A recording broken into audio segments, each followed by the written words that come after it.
ॐ सहनाववतु सहनौ भुनक्तु सह वीर्यं करवावहै तेजस्विनावधीतमस्तु मा विद्विषावहै।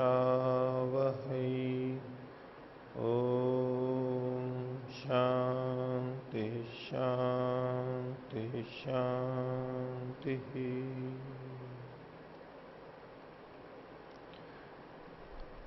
छांदोग्य उपनिषद की दूसरी कक्षा।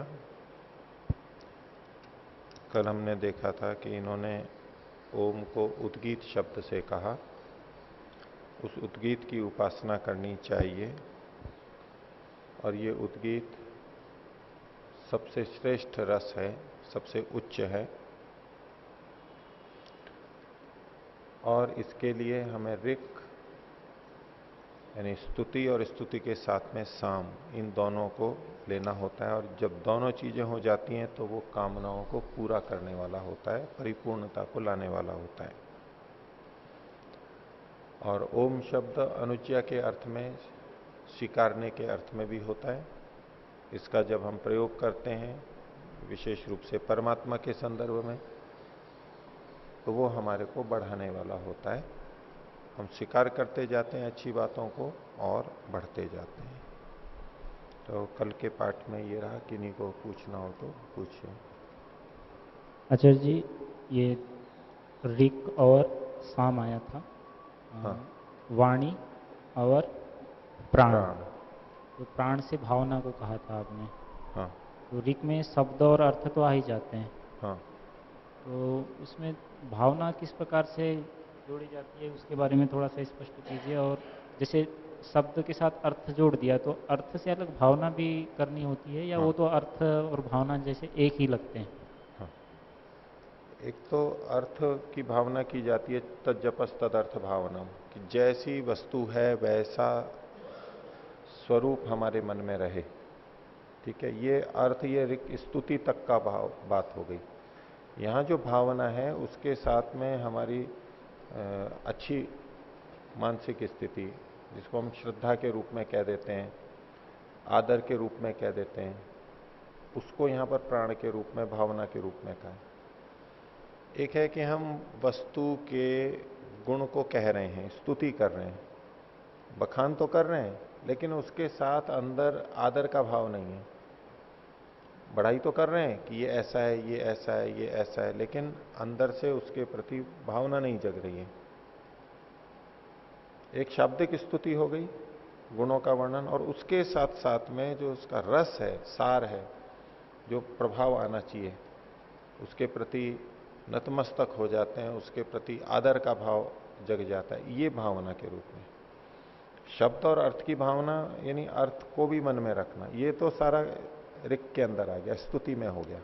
अब इसके साथ साथ जो दूसरी होनी चाहिए, जिसको महर्षि दयानंद इस रूप में कहते हैं कि स्तुति का क्या फल होता है, स्तुति से क्या होता है, प्रीति आती है साथ में।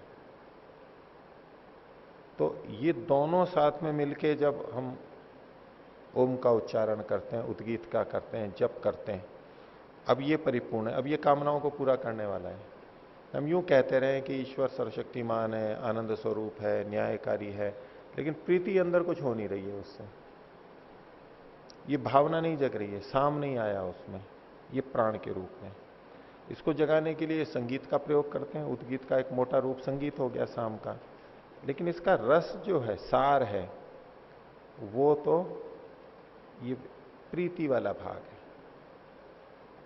बढ़ाई करते हुए, प्रशंसा करते हुए अंदर प्रीति का भाव जो जग जाता है, अब ये दोनों चीजें साथ साथ चलेंगी और कामनाओं को पूरा करेंगी, ये परिपूर्णता आएगी।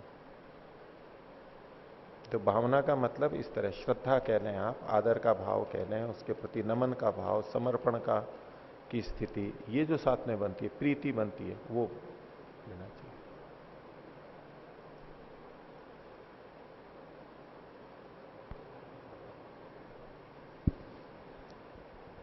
ओम का दूसरा अर्थ नहीं हुआ, सुनने के बाद में स्वीकारना होता कि ठीक है, कुछ कुछ कुछ तो उधर ठीक है से अच्छा, होता है। हाँ, धन्यवाद। दीजिए। ओम आचार्य जी, यहाँ पर जो ओम यहाँ उद्गीत बताया यहाँ पर, तो यहाँ पर यदवाक और प्राण, ये एक जोड़ा हो गया। दूसरा जोड़ा बना यहाँ ऋचा और साम, ऋक साम। तो ये दोनों जोड़ों को इसका संबंध बिठाएंगे ओम के साथ में, या फिर अलग अलग? एक ही बात है एक दोनों। इन्होंने दोनों को एक ही ढंग से तो खोला है। दो जोड़े भले ही दिख रहे हैं हमारे को, वास्तव में तो एक ही है वो। क्योंकि जब इन्होंने कहना वागे वर्क, या ऋक क्या है, ऋचा क्या है, वाणी ही ऋचा है, एक दृष्टि से बराबर ही कह दिया। और दूसरा प्राण स्वाम, प्राण ही साम है, तो ऋक और साम ये एक जोड़ा कह लीजिए, और दूसरा वाणी और प्राण ये जोड़ा कह लीजिए।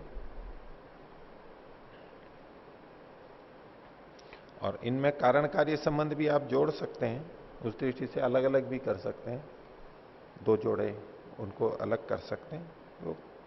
लेकिन ऋक रहेगी तो वाणी आई जाएगी, वाणी रहेगी जिस संदर्भ में तो वहां ऋचा आई जाएगी, प्राण रहेगा तो साम आ ही जाएगा, और साम रहा तो प्राण साथ में आ जाएगा। साम जब हम गान करते हैं तब क्या अंदर से कुछ भाव जगते हैं हमारे, तो वो गाने लगता है, व्यक्ति गुनगुनाने लगता है। तो कल हमने प्रथम प्रपाठक के प्रथम खंड के 8 प्रवाकों को देखा था। अब इसी में आगे उद्गीत की ही प्रशंसा की जा रही है, ओम की ही प्रशंसा की जा रही है, उसके महत्व को बताया जा रहा है। नवा देखिए, तेने अयम तेन इयम त्रयी विद्या वर्तते। इसी उद्गीत से त्रयी विद्या भी विद्यमान है, युक्त है, चलती है। त्रय विद्या के अंदर ऋक यजु साम इन 3 को लिया जाता है। वेद 4 हैं, लेकिन उनके अंदर ऋक, यजु और साम। तो जहां स्तुति होती है, विशेष अर्थ व्यवस्था से पाद व्यवस्था होती है, अर्थ के कारण से वो ऋक कहलाती है, और जहां गान होता है वो साम कहलाता है, और बाकी जो है उनको यजुष कहते हैं। इस तरह से वेद 4 होते हुए भी उनके अंशों को 3 भागों में बांटा गया है, वो त्रयी विद्या कहते हैं। तो इन ये तीनों ही इससे युक्त है, तीनों ही जगह पे इसका प्रयोग किया जाता है। अर्थात वेद का कोई भी भाग हो, कोई भी विद्या हो, उसमें ओम हर जगह विद्यमान रहता है। कैसे? तो कह रहे हैं ओम इति आश्रावयति। तो सोम यागों में, बड़े याग होते हैं, सोम याग होते हैं, उनमें अलग अलग वेदों के जानने वाले ऋत्विक रहते हैं, और वो कुछ न कुछ बोलते हैं, अलग अलग उनका विधान होता है, जो बोलते हैं, प्रस्तुत करते हैं, मंत्रों का पाठ करते हैं, उसके संदर्भ में कह रहे हैं। तो ओम इति आश्रावयति, ओम आश्रावय, ये एक बोला जाता है, बार बार बोला जाता है कि सुनाओ, कुछ स्तुति करो। तो अध्वर्यु बोलता है इसको, जो कर्मकांड करने वाला होता है, क्रिया करने वाला होता है, यजुर्वेद वाला जो होता है, वो इसको बोलता है, इस वाक्य को बोलता है। और इसको सुन करके फिर जो ऋग्वेद का ज्ञाता होता वो मंत्र बोलता है, वो शंसन करता है, स्तुति करता है। तो ओम इति आश्रावयति, यहां भी ओम है, यानी यजुर्वेद में वहां भी ओम है। इति शंसति, ओम इति शंसति, अब होता शंसन करता है, मंत्र को बोलता है, यानी वो स्तुति के मंत्र होते हैं उनको बोलता है, वहां भी ओम पहले रहता है। और ओम इति उद्गायति, और उद्गाता जब सामवेद के मंत्रों से बोलता है, वहां भी ओम पहले रहता है। तो ऋक यजु साम तीनों के प्रतीक है यहाँ पर, यजु, ऋक और साम, इस रूप में यहाँ पर कथन किया क्रम से। तो ओम इति उद्गायति इति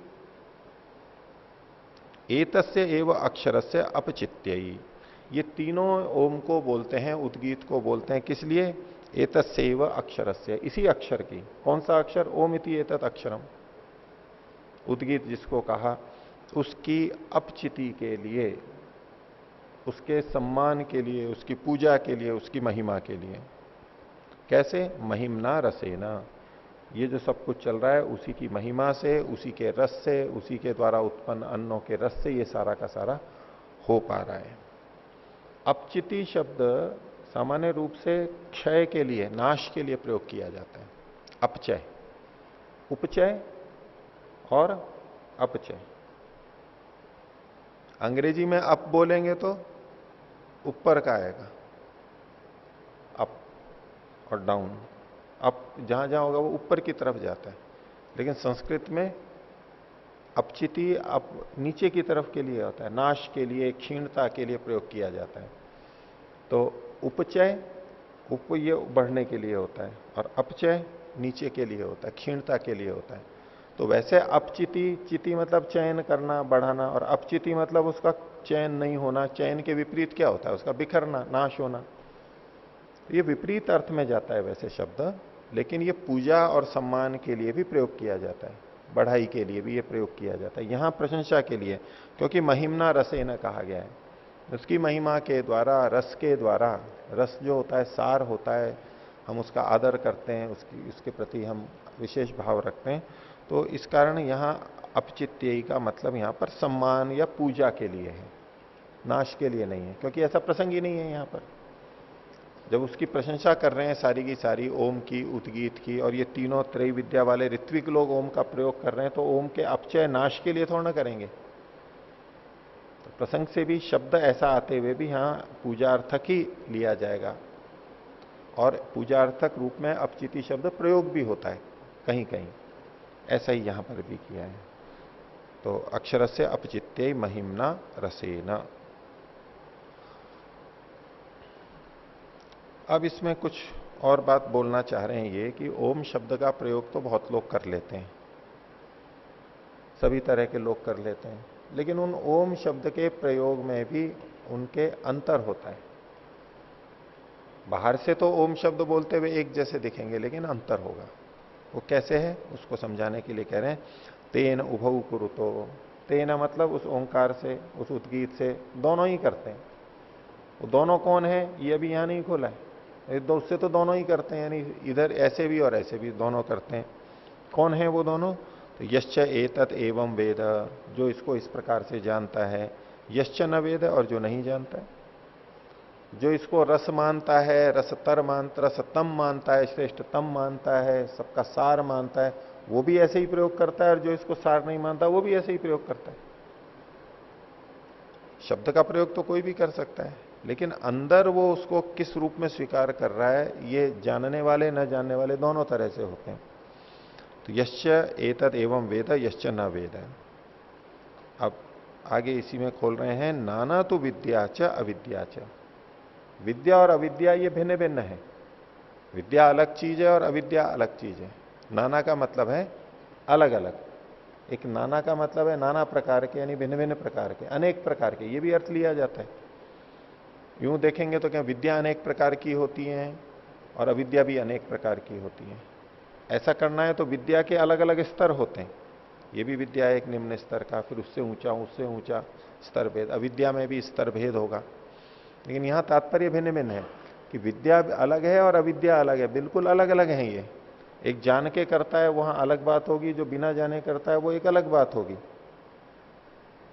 तो यहां जानने के महत्व को बताते हुए आगे और कह रहे हैं, यदेव विद्या या करोति, जो इस विद्या से युक्त होकर करता है, समझ के करता है कि आखिर है किसके लिए, ओम शब्द का तात्पर्य क्या है, पीछे जो बातें बताई उसको समझ के जो उपासना करता है। तो यदेव विद्या या करोति, और साथ में कहा श्रद्धया उपनिषदा, श्रद्धा से और उपनिषद के द्वारा। उपनिषद यानी पास में बैठ के आत्मीयता से, विद्या से यानी समझ करके करता है, श्रद्धा से करता है, और जब श्रद्धा होती है तो निकटता आई जाती है, आत्मीयता आती है, बिल्कुल अपना मान करके अपनेपन से जो करता है इसको।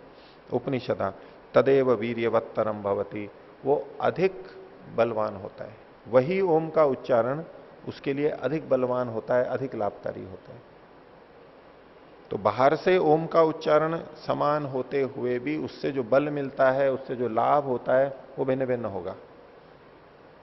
अविद्यापूर्वक किसी ने सुना है बस ओम का उच्चारण करना चाहिए, बाकी और कुछ नहीं पता है, तो उसको वैसा लाभ नहीं मिलेगा। और जिसने जितना समझा है ओम शब्द को, ओम के अर्थ को, और भावना साथ में है, श्रद्धा से उपनिषद से कर रहा है, वो उतना उतना लाभ उससे उठा लेगा, उसके अंदर उतने उतने संस्कार पड़ेंगे। तो यदेव विद्या करोति श्रद्धया उपनिषदा तदेव वीर्यवत्तरम भवती इति खलु एतत् एतस्य एव अक्षरस्य उपव्याख्यानम भवति। तो ये जो कुछ कहा है अभी, इसी अक्षर का, ओम का ही उपव्याख्यान है, उसी का विस्तार किया गया, उसका वर्णन किया गया। यहां जो तीन बातें कहीं, विद्या, श्रद्धा और उपनिषद, योग दर्शन में भी एक प्रसंग में आता है अभ्यास कैसे करना चाहिए। सतु दीर्घ काल नैरंतर्य सत्कारा सेवितो दृढ़ भूमि। दृढ़ भूमि तब होता है, उसमें एक सत्कार शब्द आया है, और सत्कार को व्यास जी ने 4 शब्दों में खोला है। तपसा, ब्रह्मचर्येण, विद्या और श्रद्धया। तप से, ब्रह्मचर्य से, विद्या से और श्रद्धा से, ये 4 शब्द हैं वहां पर। विद्या और श्रद्धा यहां भी जुके तू हैं, और एक यहां पर उपनिषदा लिखा है निकट बैठ करके आत्मीयता के साथ में। और ये बात जो योग दर्शन में कही गई है, ये प्रश्नोपनिषद में भी आती है, पहले 1:10 के अंदर प्रश्नोपनिषद में, वहां ये चारों के चारों वही शब्द हैं। तपसा, ब्रह्मचर्येण, श्रद्धया, विद्या, प्रश्नोपनिषद में जो का तू आता है। तो जुड़ी हुई बात है, 2 शब्द तो मिल ही रहे हैं। एक इन्होंने यहां दूसरा एक और उपनिषद शब्द दिया, वहां पर तप और ब्रह्मचर्य को लिखा है, ये अंतर। लेकिन ये सारी चीजें मिलती हैं तब वो बलवान होता है। जब हम कोई कर्म करते हैं, पुरुषार्थ करते हैं, मेहनत करते हैं, या तो यहां पर जप करते हैं, ये चीजें साथ में जुड़ती हैं तो वो बलवत्तर हो जाता है। ठीक है, तो पहला प्रपाठक हमारा, पहले प्रपाठक का पहला खंड समाप्त हुआ। अब इस ओमकार की उपासना के लिए ही दूसरे ढंग से एक कथा के रूप में बात कही जा रही है। पिछले एक बात कही थी महत्ता के रूप में, ये श्रेष्ठ है। अब प्राण को लेकर के यहां पर उद्गीत की और इसकी चर्चा चल रही है। देखिए, तो देवासुरा हवई यत्र संयेतिरे उभये प्राजापत्या। ये जो देव और असुर थे, दोनों विपरीत माने जाते हैं। देव श्रेष्ठ होते हैं और असुर दुष्ट व्यक्ति होते हैं। ये दोनों ही प्राजापत्य हैं, प्रजापति की संतानें हैं। प्रजापति परमात्मा के द्वारा ही बनाए गए हैं ये, तो उन्हीं की पुत्र हैं। प्रजापति की इनके संतानें परमात्मा की ही हैं। उसी तरह से देव और असुर दोनों बने हैं, लेकिन फिर भी दोनों में अंतर है। तो जहां पर ये संज्ञे तिरे, जब युद्ध करने लगे, दोनों संघर्ष होगा ही देवों और असुरों में, देवासुर संग्राम सदा चलता रहता है अच्छे बुरों के बीच में। तो जब इनमें युद्ध शुरू हुआ तब तदह देवा उद्गीतम आजुह्रुहु, तब देवताओं ने सोचा कि हम इनको कैसे नष्ट करें, इनको कैसे जीतें। तो उन्होंने उद्गीत को पकड़ लिया, उद्गीत का सहारा लिया, यानी ओम का, परमात्मा का सहारा लेने की सोची। इसके बिना हम इनको नहीं जीत सकते। अनेना अभिभविष्यामा इति, इसके द्वारा, इस उद्गीत के द्वारा हम इन पर विजय प्राप्त कर लेंगे।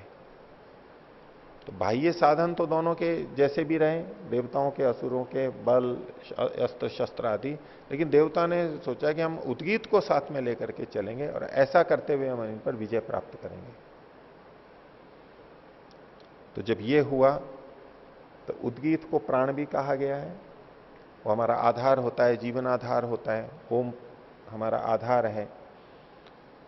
तो शुरू में देवताओं ने बात को पूरा न समझ के, जो श्रेष्ठ व्यक्ति हैं वो भी गलत समझ सकते हैं, तो उन्होंने उद्गीत के नाम से क्या किया, उद्गीत यानी जो हमारा जीवन का आधार है, यानी प्राण है, हमारा जीवन चलाता है, तो उन्होंने क्या किया, तेह नासिक्यम प्राणम उद्गीतम उपासान चक्रिरे। नासिका में जो प्राण है उसको ही उन्होंने उद्गीत समझ लिया। उद्गीत ओम है, वो हमारा आधार है। मैंने सोचा ये नासिका में जो चल रहा है ये जीवन का आधार है, ये प्राण है, तो यही उद्गीत है। इसी को उद्गीत समझ के, इसी को प्राण समझ के, आधार समझ के इसकी उपासना की उन्होंने। तो तो तेह नासिक्यम प्राणम उद्गीतम उपासन चक्री रे। जब इन्होंने ऐसा किया, उद्देश्य क्या था? असुरों पर विजय प्राप्त करना, क्योंकि देवों और असुरों का युद्ध हो रहा था। इन्होंने सोचा हम उद्गीत की उपासना करेंगे, उसकी सहायता लेंगे, तो उन्होंने इसकी सहायता ली। तो जब ऐसा हुआ तो तांग असुरा पापमना विविधु, तो इसको तो असुरों ने पाप से बीन दिया, यानी बस नहीं चला देवताओं का। इन्होंने, देवताओं ने इसकी प्राण के रूप में, उद्गीत के रूप में उपासना की, इस प्राण की, नासिका वाले की, लेकिन असुरों ने इसको भी बीन दिया, यानी देवता इससे जीत नहीं पाए। और बींद के क्या कर दिया?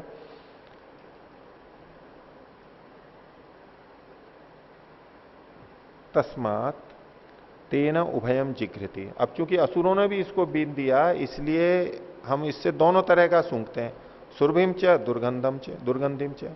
हम इससे सुगंध भी सूंघते हैं और दुर्गंध भी सूंघते हैं, दोनों ही हो गए।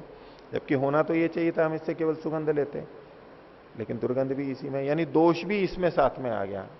देवताओं ने इसको आधार बनाया तो ये दोष तो यहां पर भी आ गया, अर्थात ये आधार अब नहीं बनाया जा सकता। पाप मना ही ऐशा विद्या, ये भी पाप से बिंधा हुआ है। तो इतने मात्र से देवता अगर इस प्राण की उपासना करेंगे तो इससे असुरों पर विजय प्राप्त नहीं की जा सकती। असुर इसको बीन देंगे, असुरों का यहां पर बस चलेगा, क्योंकि देवता जिस साधन को अपनाएंगे अपनी उन्नति के लिए, उनको हानि पहुंचाने के लिए, तो असुर लोग उसको बीन देंगे, उसको विक्षिप्त कर देंगे, उसको चलने नहीं देंगे, उसको भी विकृत कर दिया उन्होंने। तो फिर देवताओं ने सोचा यहां तो बात नहीं बनी, तो चलो और देखते हैं। तो अतः वाचम उद्गीतम उपासन चक्री रे, फिर उन्होंने वाणी को उद्गीत के रूप में उपासना करनी शुरू कर दी। चलो यही शायद सार है और यही उद्गीत है, इसी से सब कुछ हो जाएगा, यही प्राण है, इसी से मेरा जीवन चलेगा, इसी की उपासना करते हैं। तो क्या हुआ? तांग असुरा पापमना विविधु, इसको भी असुरों ने पाप से बीन दिया, ये भी दोष युक्त कर दिया। तस्मात् तया उभयम बदती, इससे फिर दोनों ही बोलते हैं, सत्यम च अनृतम च, इससे तो झूठ भी बोल देते हैं और सच भी बोल देते हैं। तो पापमना ही ऐशा विद्या, ये वाणी भी पाप से बिंध गई। अर्थात हम अगर दोषों पर विजय प्राप्त करना चाहते हैं, असुरों पर विजय प्राप्त करना चाहते हैं और उद्गीत की उपासना करना चाह रहे हैं, तो इस प्राण को और वाणी को, इनको लेकर के हम आगे नहीं बढ़ सकते, इसमें तो दोष आ जाएंगे। इंद्रियों के प्रतीक हैं ये, कि हम इंद्रियों को ही सब कुछ मान करके चलें, इसी से हम तर जाएंगे, इसी से हमारे को सब कुछ पूर्ति हो जाएगी, तो इसमें तो दोष आ जाएंगे। पापमना ही ऐशा विद्या। तो देवताओं ने सोचा चलो और करते हैं प्रयास। उन्होंने देखा कि ये जीवन हमारा आंखों से चलता है, ये महत्वपूर्ण है, रस है। तो उन्होंने क्या? अथः चक्षुर उद्गीतम उपासन चक्री रहे, उन्होंने नेत्रों को उद्गीत के रूप में उपासना करना शुरू कर दिया। कि उद्गीत कौन है? ये नेत्र ही उद्गीत है, यही ओम है, यही सार है, यही सबसे मुख्य है। अब नेत्रों पर ही वो हो गए, तो भी क्या हुआ? तद्ध असुरा पापमना विविधो, असुरों ने इसको भी पाप से युक्त कर दिया। तस्मात् तेन उभयम पश्यति दर्शनीयम च अदर्शनीयम च, इससे आंखों से भी दोनों चीजें देखते हैं, दर्शनीय भी और अदर्शनीय भी, उचित अनुचित दोनों ही देखते हैं। तो इसकी उपासना भी अगर करेंगे उद्गीत के रूप में, तो भी चरम को नहीं प्राप्त कर सकते, श्रेष्ठता को नहीं प्राप्त कर सकते। पापमना ही एतद विद्धम, इससे भी दोष हो सकता है।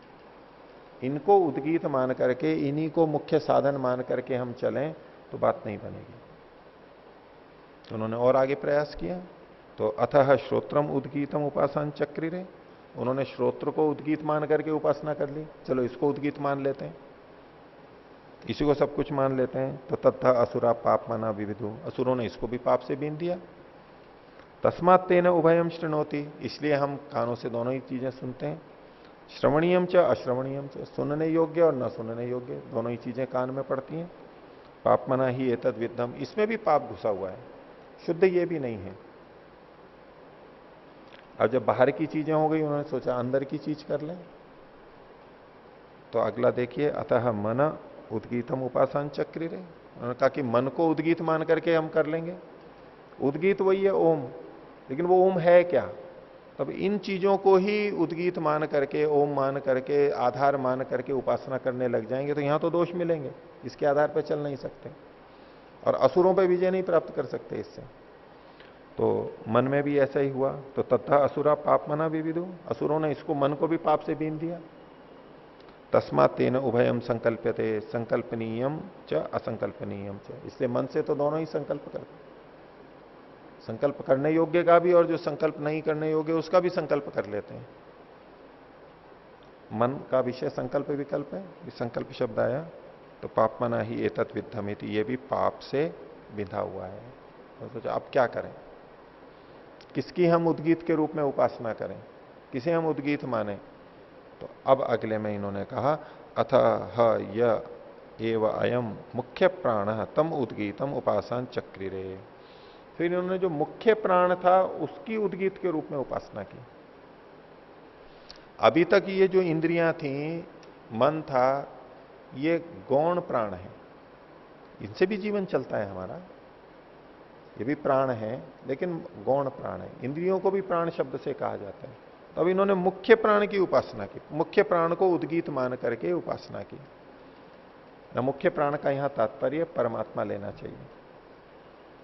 कुछ लोग यहां मुख्य प्राण वो लेते हैं जो कि प्राण अपान उदान व्यान में जो प्राण है पूरे शरीर में व्यापी है, उसको भी लेते हैं। कुछ लोग यहां आत्मा शब्द भी लेते हैं और परमात्मा, परमात्मा परक अर्थ यहां मुख्य है, क्योंकि उद्गीत यानी ओम, ओम मतलब तो परमात्मा ब्रह्म, इसलिए मुख्य प्राण का मतलब यहां परमात्मा लेना चाहिए, ज्यादा संगत है। तो अब उन्होंने मुख्य प्राण की यानी ईश्वर को उद्गीत मान करके उसकी उपासना की। तो अब क्या हुआ, असुर तो यहां भी प्रयास करेंगे। तो कहा तमह असुरा रित्वा विध्वंसु, तो असुर उसको प्राप्त हो करके जब वो उसकी तरफ बढ़े तो अब उसको पाप से नहीं बींध पाए, वो खुद ही नष्ट हो गए, ध्वस्त हो गए। वो बाकी पीछे जितना था वहां वो पहुंच गए और उसको उन्होंने दूषित कर दिया, लेकिन इसको दूषित भी नहीं कर पाए और बल्कि खुद नष्ट हो गए। तो तामह असुरा रित्वा विध्वंसु, कैसे नष्ट हो गए उसके लिए उदाहरण दिया, यथा अश्मानम आखणम रित्वा विध्वंसेत, जैसे आखणम अश्मानम रित्वा, न खोदे जाने योग्य पत्थर को प्राप्त करके कोई चीज नष्ट हो जाती है। ऐसा पत्थर जिसको कि खोदा नहीं जा सकता, बहुत कठोर, जिसको खोदा नहीं जा सकता वो अखणा, और अखणा एवं आखणा, अखण को भी आखण शब्द से यहां पर प्रयोग किया जाता है, ऐसे भी भाषा के प्रयोग होते हैं। तो ऐसा पत्थर जो कि कुदाल आदि से तोड़ा नहीं जा सकता है, बहुत कठोर है, अब उसको कोई मिट्टी का ढेला पहुंचे उस पर, तो पत्थर का तो कुछ नहीं होगा, वो मिट्टी का ढेला ही चूर चूर होकर खंडित होकर टूट जाएगा, गिर जाएगा। तो जब देवताओं ने उद्गीत के रूप में मुख्य प्राण की उपासना की, परमात्मा की उपासना की, अब असुर जब उससे टकराए तो वो असुर ही नष्ट हो गए और इसको दूषित नहीं कर पाए। जैसे और जगह दूषित कर दिया था, यहां दूषित नहीं कर पाए। तो जब हम परमात्मा के रूप में किसी और चीज की उपासना करने लगते हैं, उसको अपने जीवन का आधार मानने लगते हैं, तो वहां सब जगह दोषों की संभावना है। अन्य चीजें भी मुख्य हैं, उपयोगी हैं, लेकिन उनके साथ दोष हो सकते हैं, उनमें विकार आ सकते हैं। इसलिए ओम के नाम से जब उपासना की जाती है, उद्गीत की जब उपासना की जाती है, तो परमात्मा का ही ग्रहण वहां पर करना चाहिए, नहीं तो वो दोषप्रद होगा। उसी को अपना मुख्य आधार, मुख्य प्राण समझना चाहिए। और इसी की महत्ता बताते हुए कह रहे हैं, एवं यथा अश्मानम आखाणम आखणम रित्वा विध्वंसते। पीछे जो उदाहरण दिया था उसी उदाहरण को पुनः देते हुए एक चीज और कह रहे हैं कि इस प्रकार जैसे न टूटने योग्य, न खोदे जाने योग्य पत्थर को प्राप्त होकर के नष्ट हो जाता है कोई मिट्टी का ढेला आदि, एवं हैव स विध्वंसते या एवं विधि पापम कामयते, उसी प्रकार वह भी व्यक्ति नष्ट हो जाता है। एवं हवई स विध्वंसते, वो व्यक्ति नष्ट हो जाता है, कौन, या एवं विधि, जो इस प्रकार से जानने वाले के प्रति पापम कामयते, दुर्भावना करता है, उसकी हानि की सोचता है। एवं विधि का मतलब है जो ब्रह्म की उपासना कर रहा है, पीछे जो बताया उद्गीत की उपासना कर रहा है, ब्रह्म की उपासना कर रहा है, ऐसे व्यक्ति के प्रति यदि कोई दुर्भावना करेगा तो वो खुद ही नष्ट हो जाएगा, उसका कुछ नहीं बिगड़ने वाला है। तो उसको दोष नहीं आ सकते, जैसे पीछे कहा असुर लोग उसको दूषित नहीं कर सकते, असुर ही नष्ट हो जाएंगे, और जो दुष्ट व्यक्ति हैं अगर उसकी हानि करना चाहेंगे तो उन्हीं की हानि हो जाएगी, इसकी कुछ हानि नहीं होगी। अर्थात परमात्मा की उपासना करना ये एक बहुत सुरक्षित चीज है, उसमें हमारी कुछ हानि नहीं होने वाली है, और हम ऐसी सुरक्षा में चले जाते हैं। और परमात्मा तो रक्षक है, ओम का मतलब ही रक्षक होता है, सर्वरक्षक होता है, सबकी रक्षा करता है, सब समय में रक्षा करता है, सज्जनों की सदा रक्षा करता है। तो दुष्ट व्यक्ति उसका विपरीत कुछ करेंगे तो वो खुद ही नष्ट हो जाएंगे, उनकी खुद ही हानि हो जाएगी। इस उद्गीत की उपासना मुख्य प्राण के रूप में करने से परमात्मा का जो लाभ है प्रशंसा की जा रही है। तो जैसे न खोदे जाने वाले पत्थर को प्राप्त होकर के ढेला नष्ट हो जाता है, ऐसे ही जो इस प्रकार जानने वाले के लिए गलत कामना करता है वो भी नष्ट हो जाता है। और यश्च एनम अभिदासति, जो ऐसे व्यक्ति को जो उद्गीत की उपासना करता है उसको अभिदासति यानी उसको दबाना चाहता है, उसकी हानि करना चाहता है, उसको नियंत्रण में करना चाहता है, वो भी इसी प्रकार से नष्ट हो जाते हैं। दो बातें हो गई, यह एवं विधि पापम कामयते, जो ऐसे व्यक्ति के प्रति दुर्भावना करता है, उसकी हानि चाहता है तो उसी की हानि हो जाती है, और जो ऐसे व्यक्ति को दबाना चाहता है तो वो भी ऐसे ही नष्ट हो जाता है। दो तरह से बातें हुई। क्यों होता है? तो स एशो अश्माखणा, वह यह है, ये जो ऐसे उद्गीत की उपासना करता है यानी ब्रह्म को ही मान करके चलता है, उसी को अपना सर्वाधार मानता है, वो कैसा हो जाता है? वो खुद ही अश्माखणा, वो यहां पर जोड़ लेंगे, न टूटने योग्य पत्थर के समान हो जाता है। वो नाश न हो सके ऐसी स्थिति में पहुंच जाता है, हानि न हो ऐसी स्थिति में पहुंच जाता है। उसकी कोई हानि नहीं होगी, दूसरों की हानि हो जाएगी, कुछ ना कुछ हानि हो जाएगी उनकी, जैसा जैसा उनका है। ये इसकी प्रशंसा की गई।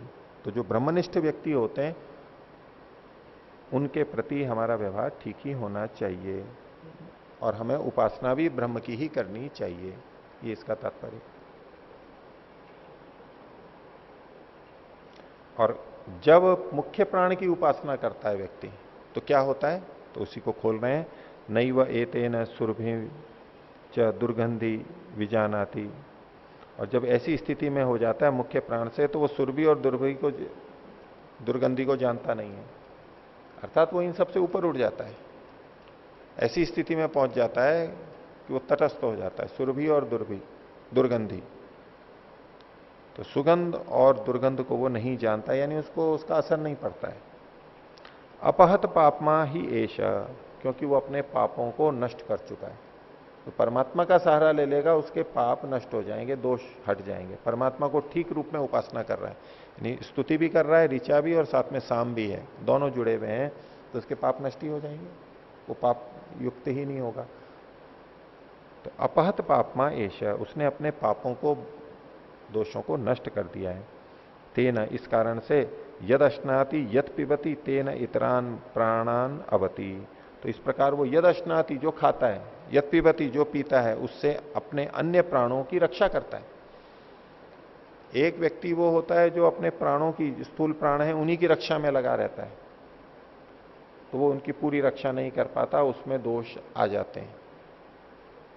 और एक है कि मुख्य प्राण की उपासना करता है, और फिर अब वो जो खाता है पीता है, यानी जो भी उपयोग करता है संसार की वस्तुओं का, उससे वो अपने इन प्राणों की भी रक्षा कर पाता है।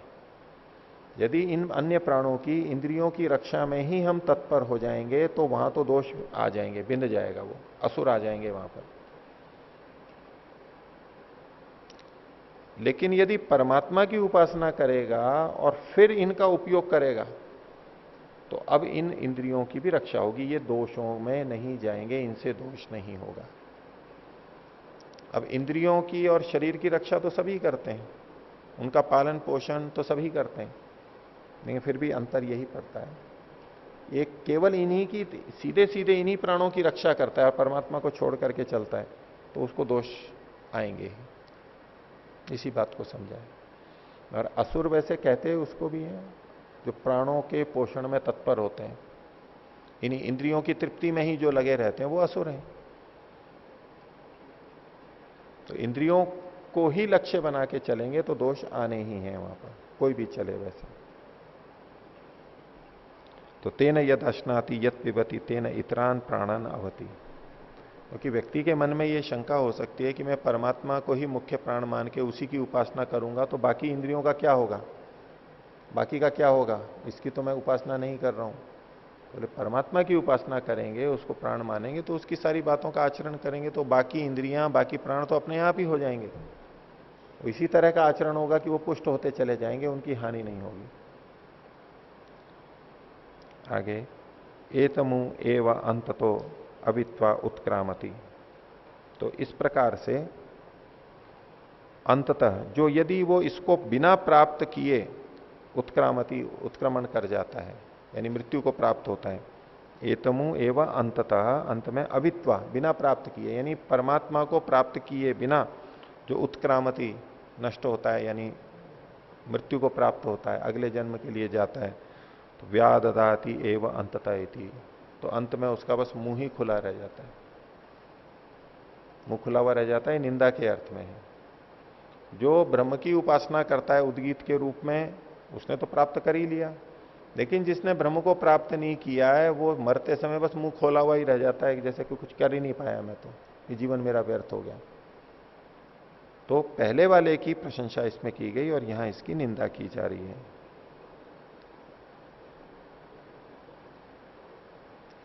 अब और कुछ ऋषियों ने उद्गीत की उपासना की, ब्रह्म के रूप में उपासना की, उसके बारे में कुछ आगे बताएंगे। अभी जो चर्चा हुई इसमें किन्हीं को कुछ पूछना है,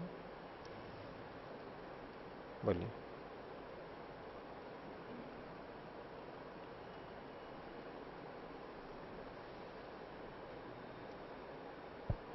ओम। आचार्य जी, ये परवाक 7 में ये मुख्य का अर्थ मुख में होने वाला बोल रखा है। हाँ, और आपने मुख्य प्राण बोला, इसमें मुख्य शब्द जो है ना, जो मुख हमारा जो होता है, चेहरा जो होता है वो शरीर में एक आगे का भाग होता है, एक प्रमुख चीज होती है। इंद्रियां भी हैं, पहचानते भी हम यहीं से हैं और ये एक बहुत महत्वपूर्ण भाग है। तो मुख से मुख्य बनता है, जो ये भी भाग हमारा प्रधान होता है, तो जो प्रधान होता है उसको मुख्य कह देते हैं।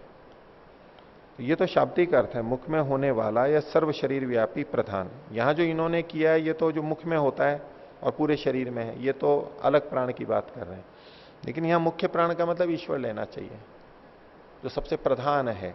उस प्राण की जब हम उपासना करते हैं, ओम को बोलते हुए जब हम उसकी उपासना करते हैं, उसी की उपासना करते हैं, तब तो कुछ ऋषियों ने परमात्मा की उपासना की, उद्गीत की उपासना की। वो कैसे हुए उसके बारे में कुछ बता रहे हैं। 10वां प्रवाक देखिए। तम ह अंगिरा उद्गीतम उपासान चक्रे। उस उद्गीत की अंगिरा ने उपासना की। अंगिरा एक ऋषि का नाम है। किस रूप में उपासना की उन्होंने अंगिरा ने? एतमु एव अंगिरसम मन्यन्ते, इसको वो अंगिरस मानते हैं। ये जो उद्गीत है इसको वो अंगिरस के रूप में देखते थे। अंगिरस का मतलब क्या है? अंगानाम यत रसः, समस्त अंगों का जो रस है, सार है, हमारा मूल तत्व है पूरे शरीर में, तो उसको जो मान करके करता है कि हमारे शरीर का आधार जो है, यानी वो परमात्मा ही। ये उद्गीत माने मुख्य प्राण को ही ले रहे हैं, परमात्मा को ही ले रहे हैं। लेकिन किस रूप में इन्होंने देखा कि हमारे इस शरीर में सबसे श्रेष्ठ वही परमात्मा है, इसका आधार वही परमात्मा है। सब अंगों का, एक एक हाथ पैर नाक कान सब जितने भी अंग हैं अंदर बाहर के, उन सब का आधार, उन सब का सार क्या है? वो परमात्मा ही है, उसका आश्रय वही है। इस रूप में उपासना की, यानी इसने अपनी इस बात को अपने शरीर पर केंद्रित रखा। कर उद्गीत शब्द से परमात्मा की ही उपासना रहा है, ब्रह्म की ही उपासना कर रहा है। ओम ओम शब्द बोल रहा है, उद्गीत बोल रहा है, लेकिन कि ये जितने अंग प्रत्यंग हैं इसका जो सार है, आधार है, आश्रय है, उसकी उपासना कर रहा है वो। ये हाथ पैर सब चीजें चल रही हैं, किसके आश्रय से चल रही हैं, किसकी व्यवस्था से चल रही हैं? इस रूप में उसने उपासना की। और उसका नाम क्या पड़ गया? अंगिरा पड़ गया। अब ये एक अंगिरा ऋषि है। अब इनका नाम अंगिरा क्यों पड़ा? ये अनवर्थ संज्ञा हो गई।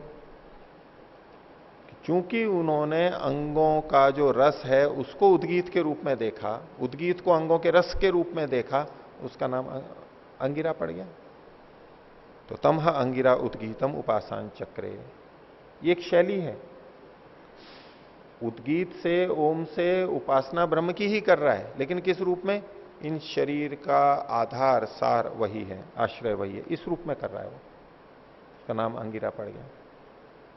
इससे हमें ये एक बात पता लगती है कि जो ऋषियों के नाम रखे गए हैं ये इनकी उपाधियां हो जाती हैं, अनवर्थ संज्ञा हो जाती है। क्योंकि उन्होंने ऐसा किया, इस रूप में उपासना की, तो नाम अंगिरा हो गया। और भी आगे शब्द आएंगे। ऐसे ही वेद मंत्रों पे जो ऋषि लिखे हुए होते हैं उनमें बहुत सारे शब्द वो होते हैं जो मंत्रों में भी आते हैं, और उस मंत्र का जो दर्शन करते हैं, दृष्टा होते हैं, वो जिन गुणों से युक्त हो जाते हैं वो नाम वहां पर रखा गया होता है। अनेक जगह पे वही होता है। वो उनका वास्तविक नाम नहीं होता कि ये ऋषि हैं और इन्होंने ऐसा किया। उस मंत्र का दृष्टा था, दृष्टा था मतलब तो उसने उसको समझा और समझ के उसका लाभ उठा लिया। तो क्या लाभ उठाया, वो नाम उस बात को बताता है, ऋषियों के नाम को। जैसे कि ये अंगिरा नाम हो गया। आगे देखिए, तेन तमह बृहस्पति उद्गीतम उपासन चक्र। बृहस्पति नाम के भी कोई ऋषि हुए, उन्होंने भी उद्गीत की उपासना की। अब इनका नाम बृहस्पति क्यों पड़ गया? ये भी ऋषि थे, इन्होंने कैसी उपासना की?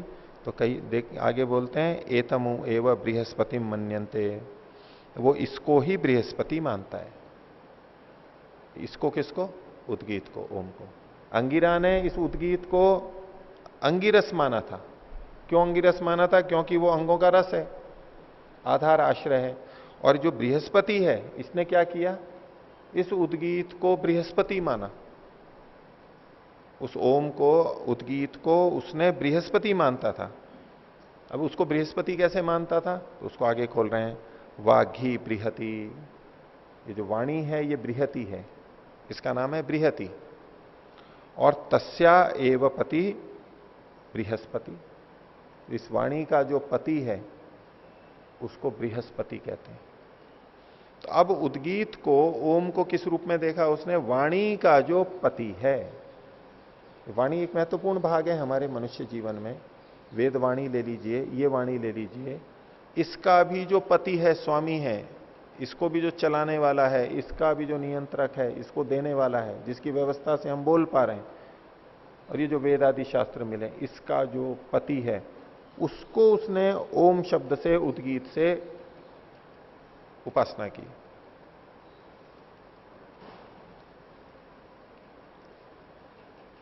उसी ब्रह्म की, उसी परमात्मा की उपासना कर रहे हैं। अंगिरा ने भी वही की, बृहस्पति ने भी वही की, लेकिन रूप अलग अलग था, अलग अलग दृष्टियों से देखा।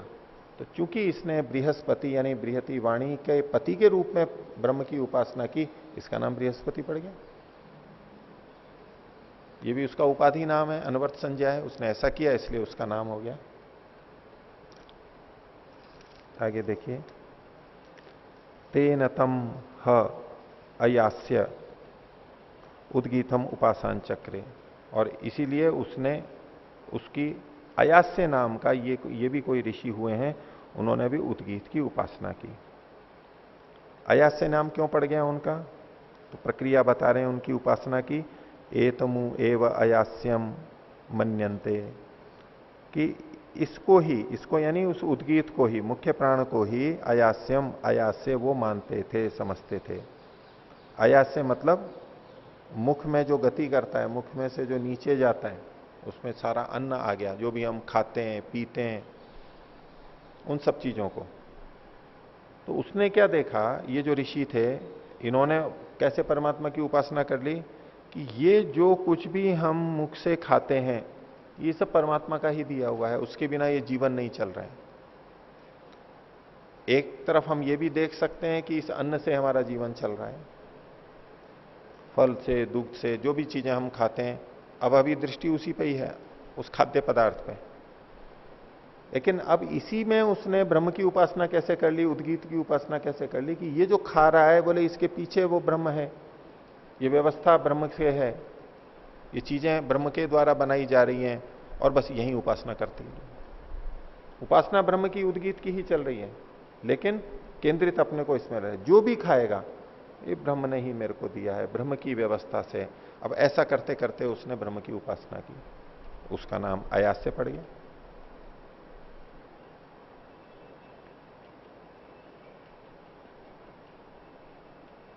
आस्यात अद्यते इति, आस्य से, जो मुख से, अद्यते मतलब अयते, अय मतलब गति करता है, आता जाता है, यानी खाया जाता है।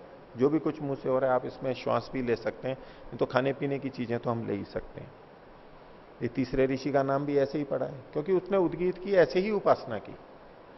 अब ये सब उपासनाएं निंदित नहीं कही जा रही हैं, ये तरीके हैं परमात्मा की उपासना करने के, और ये सब ठीक ही कहे जा रहे हैं।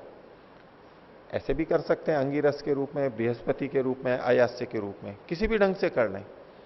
मूल वही परमात्मा साथ में जुड़ा हुआ है, उसी का ही सदा चिंतन चलता रहता है, तो उसकी उपासना होती है और वो इन शक्तियों को प्राप्त कर लेता है, उन्नति को प्राप्त कर जाता है। आगे देखिए, और एक ऋषि का कह रहे हैं, तेन तम बको दालभ्यो विधान चकार। ये बक उनका नाम था और दल्भ के वो पुत्र थे, तो दालभ्य बकह विधान चकार, उसने भी उसको जाना यानी उपासना की। और जब उसने इसकी उपासना की तो क्या हुआ, सह नैमिषीयाणाम उद्गाता बभूव। तो नैमिषीय जो कुछ व्यक्ति थे, निमिषारण्य के निवासी, उनका नाम रहा होगा, तो उनका वो उद्गाता हो गया। सोम यागों में जो 4 वेद वाले होते हैं, उसमें जो सामवेदी होते हैं, सामवेद का उच्चारण करते हैं, उसमें एक 4 होते हैं, तो उसमें से एक ये उसका उनका उद्गाता बन गया। वो यज्ञ को कराने वाला उद्गाता जो होता है वो सामगान करता है वहां पर। तो उद्गाता बभूव सह स्म एभ्य कामान आगायति, और वो इनके लिए, ये जो निमिषारण्य वाले थे जिन्होंने उसको उद्गाता बनाया था, उनके लिए उनकी कामनाओं का गायन करता था, बोलता था। जो उनकी कामना थी, जो यज्ञ करवाने वाले थे, उनकी कामनाओं को वो बोलता था। कामनाएं उनकी थी, वो भी बोल सकते हैं, लेकिन अनेक बार हम दूसरों से कहते हैं ना भी मेरे लिए आप प्रार्थना करना, वो कहते हैं कि आपके मुंह से जो निकलेगा वो सफल हो जाएगा, ऐसा हमारे को प्रतीत होता है। कोई ऐसा पवित्र आत्मा, ऐसा श्रेष्ठ व्यक्ति, शुद्ध आत्मा, उसको हम कहते हैं कि इनके मुंह से अगर निकल जाएगा तो ये हो जाएगा। तो इसने उपासना की थी, परमात्मा को जाना था, और उसकी इस महत्ता को समझ करके इसको उद्गाता बनाया गया और उन्होंने इनकी कामनाओं को बोला। और जो व्यक्ति इस तरह करता है, उद्गाता बन जाता है, ये तो सामवेद का ही उपनिषद है, गायन करता है उसी तरह शुद्ध रूप से। तो आगे देखिए, आगाता हवई कामानम भवती, वो कामनाओं को प्राप्त कराने वाला, पूरा करने वाला हो जाता है। कौन?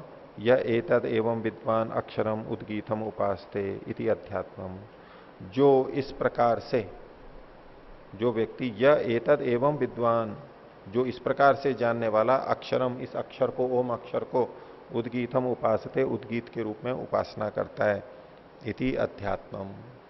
ये जो उद्गीत की, ओम की हमारी व्याख्या की, ये आत्मा से संबंधित ये व्याख्या, आंतरिक व्याख्या अभी तक की गई है। ये उपासना का एक स्वरूप कहा गया। तो जैसा कि योग दर्शन में भी आता है, सत्य प्रतिष्ठायाम क्रिया फलाश्रयत्वम, तो सत्य का प्रयोग करता है तो जैसा वो बोलता है वैसा होने लगता है। ऐसा हम चमत्कार के रूप में भी सोचते हैं। हम चाहते हैं कि उसके मुख से कुछ निकले, लेकिन ये हर किसी के लिए नहीं है, और वो बोलने वाला गलत भी नहीं बोलेगा, वो उचित ही बोलेगा। यूं किसी का कुछ भी गलत कार्य हो और वो बोलते ऐसा, ऐसा व्यक्ति करेगा ही नहीं। लेकिन इस तरह का संकेत यहां से भी मिल रहा है और योग दर्शन से भी मिल रहा है। तो इनकी वाणी के अंदर, इनकी कामना के अंदर, वो जिसके लिए प्रार्थना करते हैं वो पूरी होने लगती है, उस तरह की कामनाएं पूरी होने लगती है। कारण कि वो ऐसी शुद्ध आत्मा होती है, उनके इतने पुण्य होते हैं, तो वो जिसके लिए भावना करते हैं वैसा हो सकता है। इसको एक अंश में हमें समझना चाहिए कि एक तरफ हमारे मन में आएगा कि यूं तो किसी का कुछ भी हो और कोई भी बोल दे फल उसको मिल जाएगा। एक साधना तो इसने की थी, दालभे ने, बक ने। अब वो कुछ भी बोलेगा और दूसरों को कुछ हो जाएगा तो दूसरों का पुण्य नहीं है तो कैसे हो जाएगा? हमें जो मिले वो हमारे कर्मों के अनुसार मिलेगा परमात्मा की तरफ से। तो एक ने बोला और दूसरे को मिल जाए, ऐसा कैसे हो सकता है? एक बाधा आती है ना हमारे को कर्मफल की दृष्टि से, कर्माशय की दृष्टि से। तो यूं तो वो हमारे को ठीक नहीं लगती है। पुण्य उसका है, उसके बोलने से दूसरे को मिल रहा है, तो कैसे ऐसे संभव है? तो जिस प्रकार से हम कुछ धन कमाते हैं, अपनी मेहनत का कमाते हैं, वो हम दूसरे को दे देते हैं, दे सकते हैं ना? दूसरे को दे सकते हैं। हमने स्वास्थ्य ठीक रखा, बलवान है, हम दूसरे की सेवा कर सकते हैं ना? ऐसे दूसरे को कर, कमाया हमने है, अर्जित हमने किया है, लेकिन उसका उपयोग हम दूसरों के लिए कर सकते हैं। अगर हमारी किसी दूसरे के प्रति इच्छा करती है, धन की, सेवा की, ज्ञान की, किसी भी ढंग से रक्षा की, तो हम वैसा कर लेते हैं, ये परोपकार के रूप में।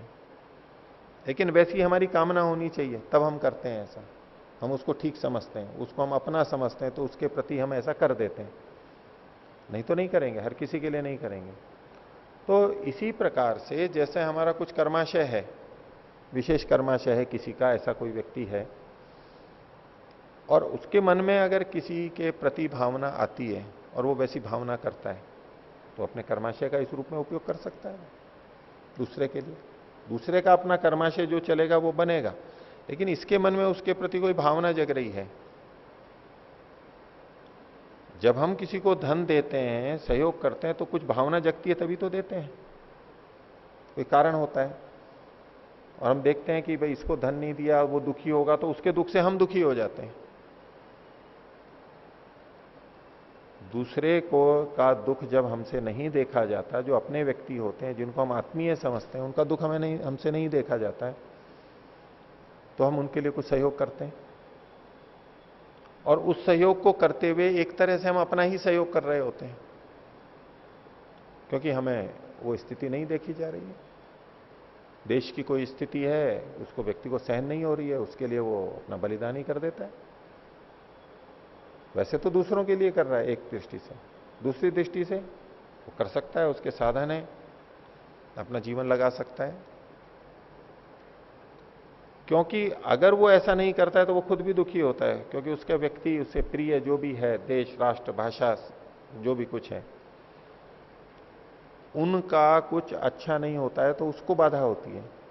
तो जैसे हम अपने घर को अच्छा करने के लिए, रोग हटाने के लिए कुछ खर्च करते हैं और उससे हमको अनुकूलता होती है, ऐसे ही जो हमारे आसपास के व्यक्ति होते हैं, आत्मीय होते हैं, उनकी बाधा से हमारे को कष्ट हो रहा है तो हम उसको हटाने के लिए प्रयत्न कर सकते हैं।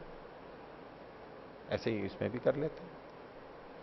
तो इस तरह के व्यक्ति जो उद्गाता इन्होंने कहा, जो ईश्वर की उद्गीत की उपासना करते हैं, तो उनको उद्गाता बनाया ही इसलिए था कि ये जो बोलेंगे तो हमारी कामना पूरी हो सकेगी। अगर ये अनुकूल हो गए हमारे और इन्होंने हमारे प्रति आत्मीय भाव रख के कुछ कहा तो हमारी कामना पूर्ति हो जाएगी। इसलिए इन्होंने कहा आगाता वही हवई कामानाम भवती। जो ऐसा होता है वो कामनाओं को पूरा करने वाला हो जाता है दूसरों की। यह एतदेवं विद्वान अक्षरम उद्गीतम उपासते। तो जो जितनी भी तरह से यहां पर इन्होंने कहा, चाहे अंगिरा ऋषि थे, चाहे बृहस्पति थे, या अयास्य थे, और या ये बक नाम के थे, ये चार का बताया। इसमें अनवर्त संज्ञा नहीं है, पिछले तीनों के अंदर उस तरह की मुख्यता है। तो जो इस प्रकार से जान करके उद्गीत की उपासना करता है, वो अपनी दृष्टि से भी प्राप्त काम हो जाता है और दूसरों के लिए भी हो जाता है, दूसरों के लिए भी अच्छा कर देता है और अपने लिए भी वो तृप्त हो जाता है। तो इन सबको कहते हुए उद्गीत को, ओम को, उसकी उपासना करनी चाहिए, यानी जो सबसे मुख्य है उसको ही हमें स्वीकार करके चलना चाहिए। बाकी चीजें भले ही हमें प्राण लगें, मुख्य लगें, जीवन का आधार लगें, ये प्रतीत हो कि इनके बिना तो काम नहीं चल सकता है, लेकिन फिर भी मुख्य उसी परमात्मा को मान के चलना चाहिए। तीनों वेद त्रय विद्या में वहां पर वही ओम है, उसी परमात्मा के लिए सारी की सारी बात चल रही है। तो ये इस तरह का अभिप्राय है। ये दूसरा खंड हमारा समाप्त हुआ। किन्हीं को कुछ पूछना है?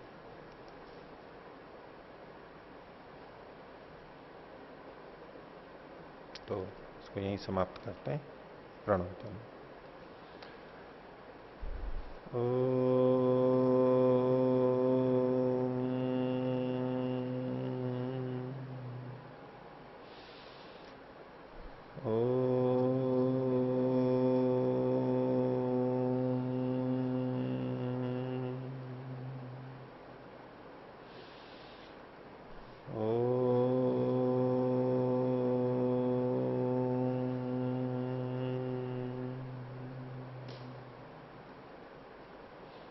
सभी को सादर अभिवादन। ओम शांति।